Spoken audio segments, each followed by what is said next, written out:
which is Masjid Aqsa. This, or this.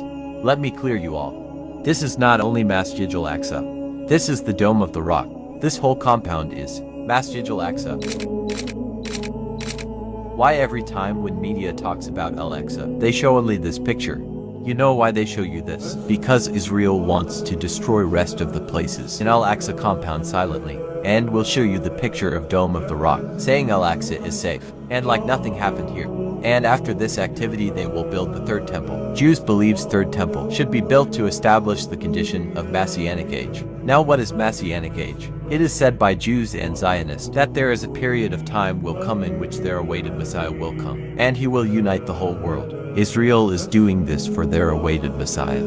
In Christianity they say him Antichrist, and in Islam we say him Dajjal. You see this open area? It is called Al-Aqsa compound. There are 5 important places here.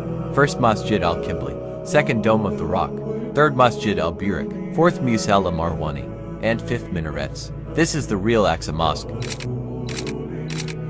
Spread this truth so that every Muslim will know which is real Aqsa Mosque.